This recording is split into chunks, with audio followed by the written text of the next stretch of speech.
Hello, freaks, geeks, and outlaws. Today I want to talk about Uber Freight and the lack of information that I ended up getting from them that cost us two loads. And that being the fact, let's just get right into it. Um, the other day, my dispatcher hooked me up on a nice little circle there. I started up here in Missouri, where I am now, going down to Texas, around Texas, picking up in Fort Worth, going back up to Topeka. From Topeka, I would go down to um, Georgia. No, Alabama, Decatur. It's going to Decatur, Alabama. The load I'm on now is going to Georgia. Um, and, well, let's just say we ran into the problem with the first load that they give us.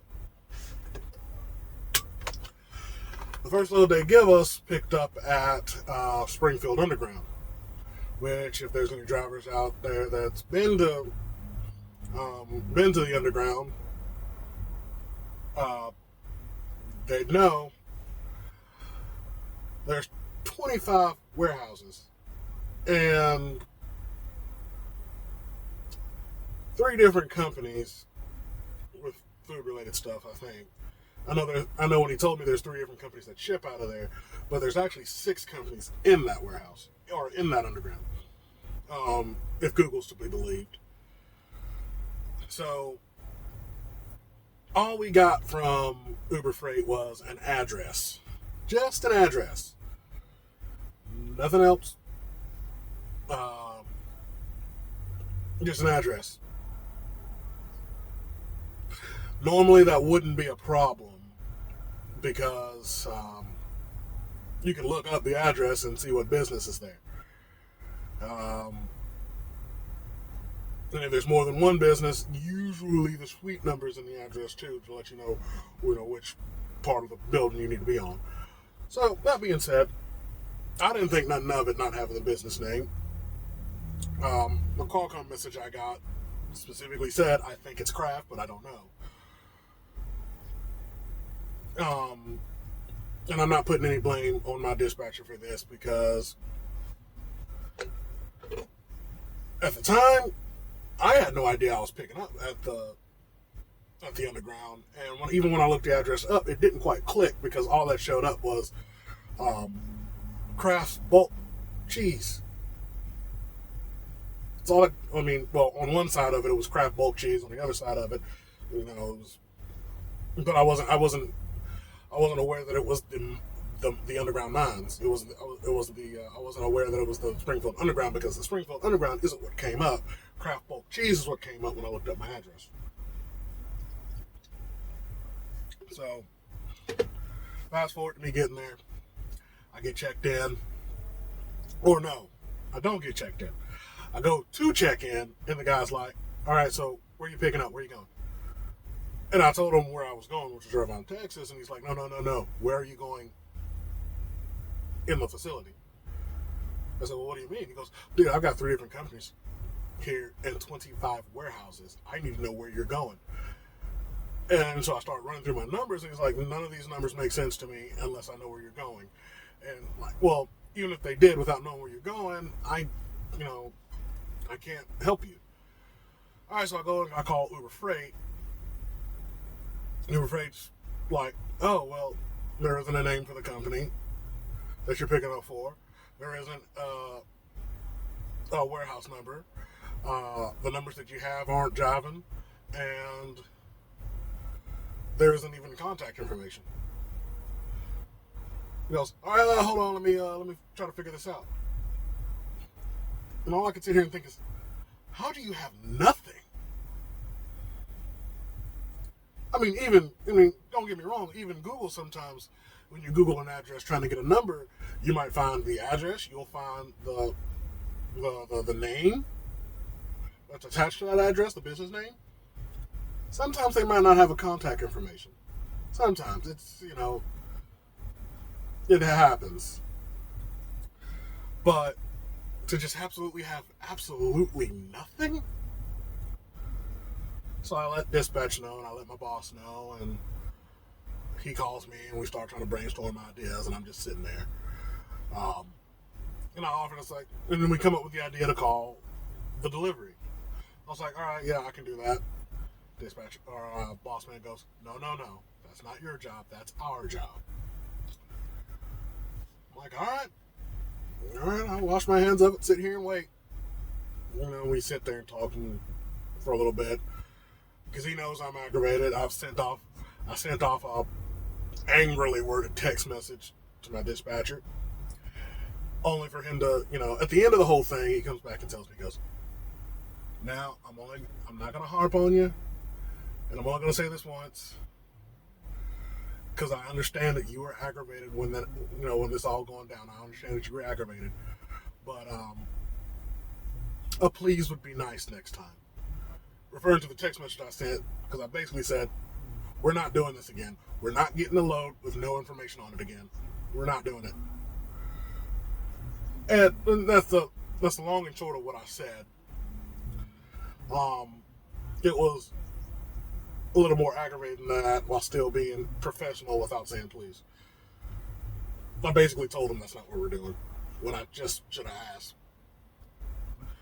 Because asking is the polite thing to do, kids, ladies, gentlemen, boys, girls.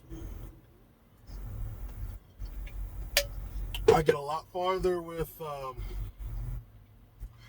you get a lot farther with sugar and honey than you do the stick.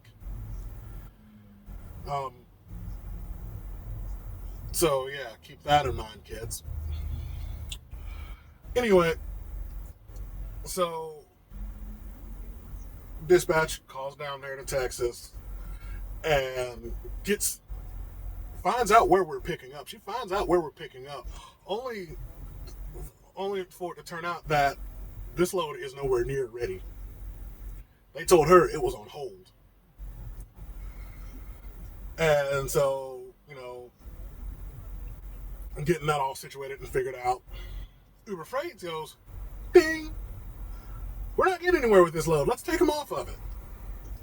And so they call me, which apparently they weren't supposed to even call me at this point. They were supposed to call dispatch and tell dispatch what was going on. But they called me and said, yeah, this load, this load ain't ready yet, so it's canceled. We're canceling. We're taking you off of it. I'm going, what? Yeah, no, they're taking you off of it. Okay. So call dispatch. Dispatch like, no.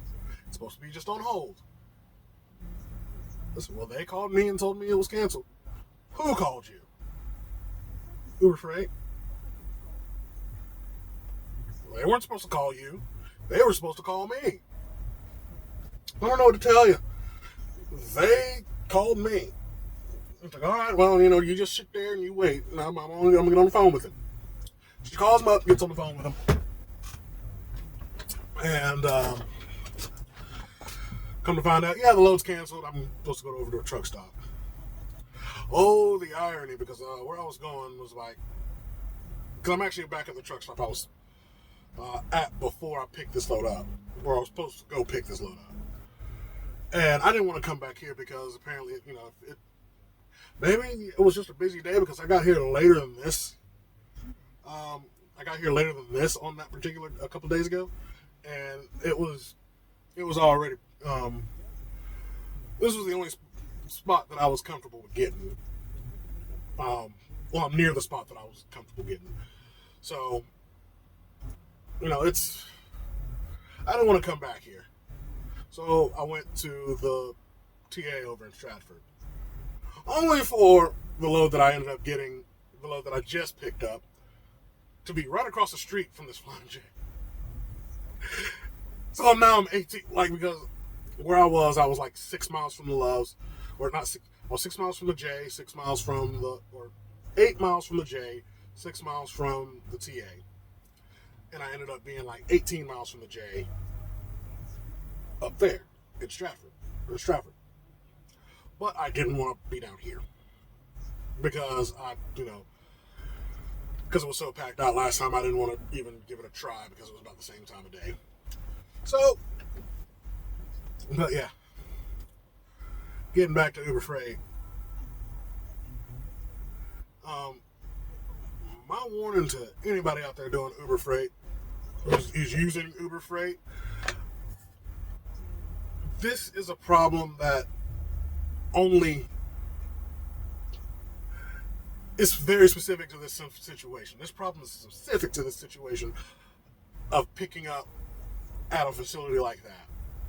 So, if you're an experienced driver and you know where most of the undergrounds are, like the one down here in Springfield, the one up there in Kansas City, um, you're going somewhere near one of those facilities, and you're doing Uber Freight, and they're picking up somewhere near one of those facilities. Double check your address, make sure that's not where you're going, because if that is where you're going and they haven't put any information on there, it's probably best for you to leave that load alone. I don't care how much it pays.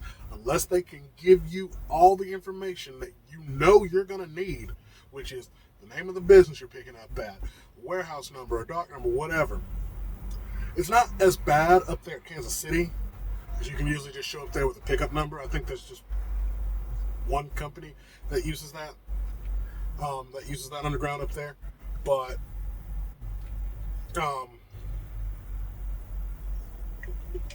if you know you're going to a big, massive complex, there's multiple companies, multiple warehouses,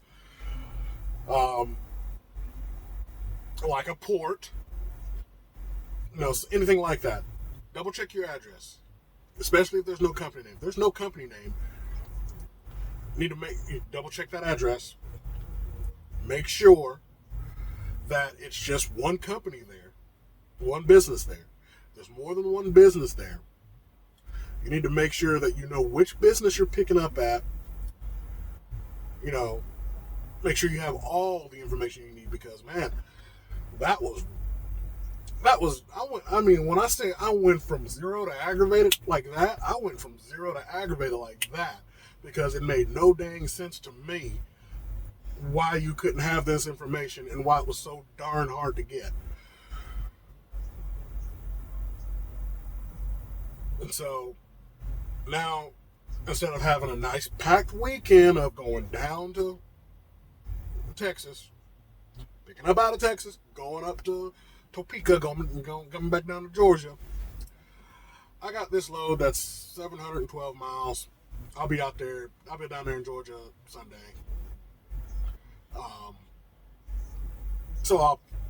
I can deliver this between 8 and 12. So if I can get down there early enough on Sunday, I'll get a 34-hour reset that I don't need. But it's just a lack of information is a truck driver's worst enemy out here. And if you got this far into the video, please note, I'm probably not going to be an education type person.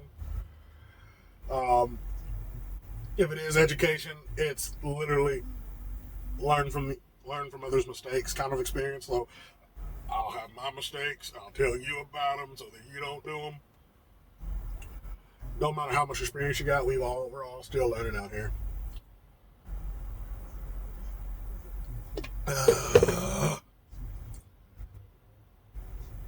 But you guys take it easy. You have a great day. I hope you appreciated my frustration.